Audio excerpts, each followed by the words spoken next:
جہاں جہاں بھی پی ٹی وی کی اس ٹرانسمیشن کو دیکھ رہے ہیں، ہمارے وطن میں ہیں، وطن سے باہر ہیں، پاکستان سے الگ ہیں، یوٹیوب پہ دیکھ رہے ہیں، جہاں جہاں بھی ہے، آپ سب کو ہماری طرف سے، پی ٹی وی کی طرف سے السلام علیکم۔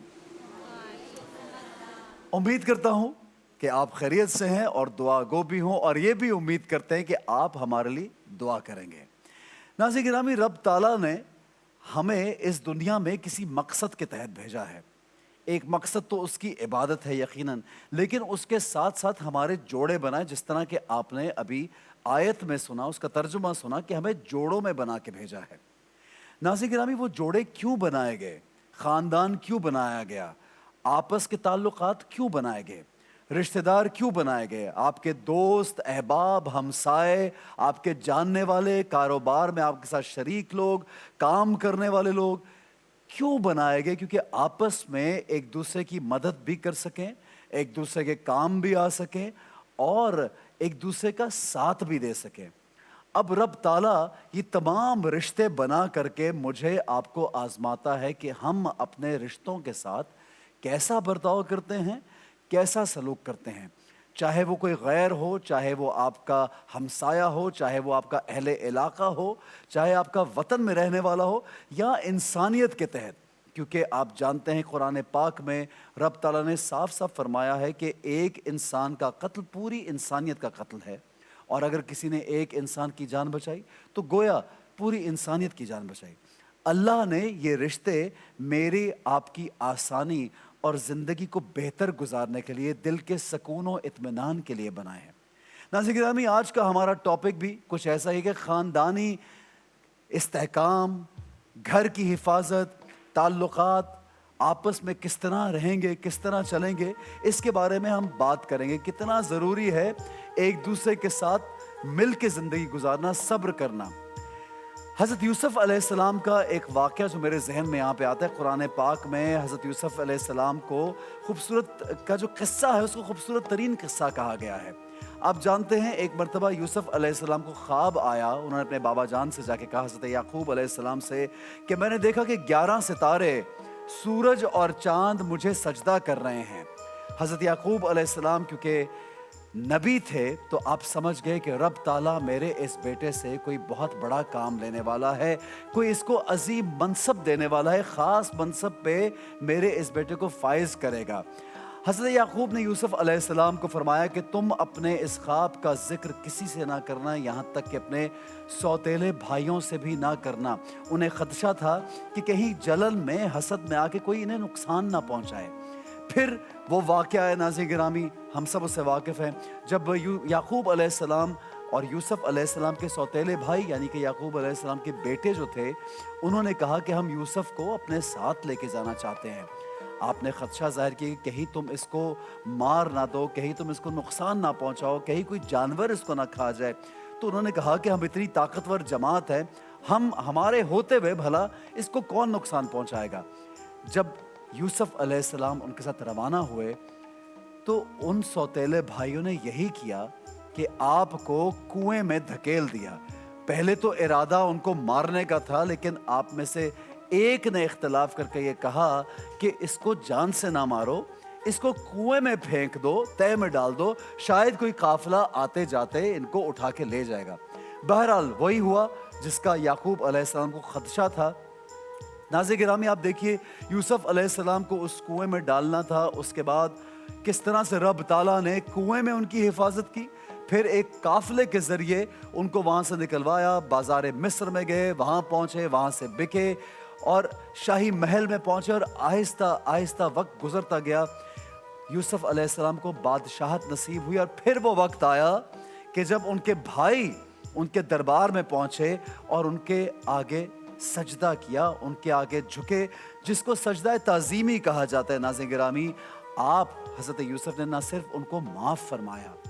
بلکہ اپنے پاس بلایا، اپنے پاس سے تحائف دیا، اپنے باپ سے ملے، یعقوب علیہ السلام سے ملے۔ ناظرین گرامی، اس واقعے سے ہمیں رب تعالیٰ کی جو حکمت ہے وہ تو سمجھ آتی ہے کہ آج اگر صحیح دن نہیں ہے، آج اگر ہم مشکل سے گزر رہے ہیں، تو آگے جا کر کے اگر رب پہ توکل ہوا، اگر آپ نے یہ سوچا کہ میری آزمائش ہے، میں اس سے نکل جاؤں گا، تو یقیناً رب تعالیٰ آپ کے لیے بہتر سبب بناتے ہیں۔ لیکن ایک اور سبق جو ہمیں ساتھ ساتھ ملتا ہے، ایک تو جو حسد کرنے والے تھے،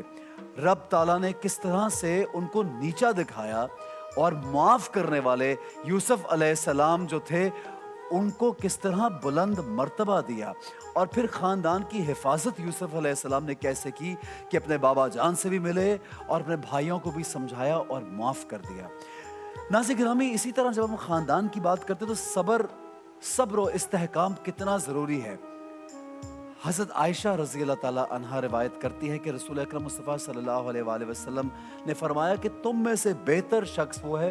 جو اپنے گھر والوں کے لیے سب سے اچھا ہو، اور میں تم میں سب سے زیادہ اپنے گھر والوں کے لیے اچھا ہوں۔ یہ ہمارے آقا صلی اللہ علیہ وآلہ وسلم کی شان ہے اور ان کی قائم کی بھی مثال ہے جو میرے اور آپ کے لیے۔ جناب بی بی ہاجرہ کا واقعہ اگر آپ ذرا سوچئے ایک لمحے کے لیے کہ کس طرح بے یار و مددگار تنہا ایک خاتون اپنے شوہر کے کہنے پر ایک بچے کو لے کے، نومولود بچہ جو تھا اس کو لے کے ریگستان میں ٹھہر گئی۔ آپ نے اپنے شوہر سے پوچھا بھی کہ میرے ساتھ کون ہے، میں اکیلی اور تنہا ہوں۔ انہوں نے کہا کہ تمہارے ساتھ رب ہے، اللہ ہے، توکل تو کر کے دیکھو۔ چونکہ آپ نے اپنے شوہر کی بات مانی، صبر کیا،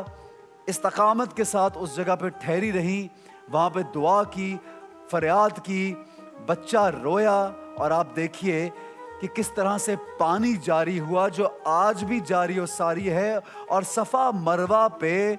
یوں دوڑنا ایک سنت ایسی بنی جو لازمی جز ہے میرے آپ کے لیے حج کرنے کے لیے اور عمرہ ادا کرنے کے لیے۔ پھر جناب آگے بڑھتے ہیں تو ہم جب فرعون کا واقعہ پڑھتے ہیں تو ہم دیکھتے ہیں کہ حضرت موسیٰ کی والدہ، آپ سوچیے ناظرین گرامی کہ ان کو جب یہ خدشہ ہوا کہ کس طرح سے خطرہ ہے میرے خاندان کو، میرے بچے کو، ایک نومولود بچے کو قتل کرنے کا حکم دیا، اس علاقے کے تمام بچوں کو قتل کیا جا رہا تھا۔ اللہ کے بھروسے انہوں نے اس بچے کو یعنی کہ حضرت موسیٰ کو ایک صندوق میں رکھ کے بہا دیا رب تعالیٰ کے بھروسے پہ، اور پھر دیکھیے کہ رب تعالیٰ نے اس کے بدلے میں کیا کیا کہ وہ فرعون کے گھر پہنچا وہ بچہ، اور اسی کے گھر میں پلا، اسی کے گھر میں محفوظ رہا۔ ناظرین گرامی، یہ واقعات ہمیں یہ سکھاتے ہیں کہ کس طرح سے مجھے، آپ کو، ہم سب کو خاندانی استحکام کے لیے صبر کرنا ہے، ایک دوسرے کے ساتھ جڑنا ہے، ایک دوسرے کی مدد کرنی ہے۔ رسول اکرم مصطفیٰ صلی اللہ علیہ وآلہ وسلم کا وہ ہجرت کا دور یاد کیجئے، جب آپ کو کفار مکہ سے خطرہ تھا، جب انہوں نے حملہ کیا اور یہ سوچا کہ آج تو ہم معاذ اللہ آقا صلی اللہ علیہ وآلہ وسلم کی جان لیں گے، کس طرح سے رب تعالیٰ نے آپ کو وہاں سے نکلنے کا حکم دیا۔ آپ حضرت ابوبکر صدیق کے ساتھ کس طرح سے غار ثور میں ٹھہرے رہے، وہاں پہ بھی آیت نازل ہوئی ان کے لیے۔ اور پھر دیکھیے امام علی کو، دیکھیے کہ کس طرح سے آپ صلی اللہ علیہ وآلہ وسلم کے بستر پر رہے، چونکہ ایک تعلق، ایک آپس میں رشتہ داری، دوستی، محبت، پیار، ایک جذبہ، ایک اعتقاد، ایک اعتبار، رب تعالیٰ پہ توکل۔ اور امام علی کہتے ہیں کرم اللہ وجہہ کہ اس رات مجھے ایسی نیند آئی جو پہلے کبھی نہیں آئی۔ لوگوں نے پوچھا کہ تمہیں ڈر نہیں لگا کہ تم رسول اکرم مصطفیٰ صلی اللہ علیہ وآلہ وسلم کے بستر پر ہو، کفار تمہیں بھی تو قتل کر سکتے تھے؟ امام علی کہتے ہیں کہ اللہ کی قسم جتنی سکون کی نیند مجھے اس رات آئی، اس سے زیادہ تو میں کبھی سکون سے سویا نہیں، کیونکہ مجھے یقین تھا کہ آج کی رات مجھے کچھ نہیں ہوگا، کیونکہ رسول خدا صلی اللہ علیہ وآلہ وسلم نے فرمایا کہ کل صبح یہ امانتیں دے کر کے آ جانا۔ اس کا مطلب تھا کہ آج کی رات مجھے کچھ نہیں ہونے والا، چونکہ آقا نے فرمایا تھا کہ کل تم یہ کام کرو گے، تو مجھے یقین تھا کہ کوئی میرا کچھ نہیں بگاڑ سکتا۔ جناب علی، یہ وہ واقعات، یہ وہ لوگ، یہ وہ ہستیاں جن کا ہم ذکر کرتے ہیں، جن سے ہم بات کرتے ہیں، تو ہم دیکھتے ہیں کہ کس طرح انہوں نے آپس میں میل جول رکھا۔ جب آپ ان کے گھروں کی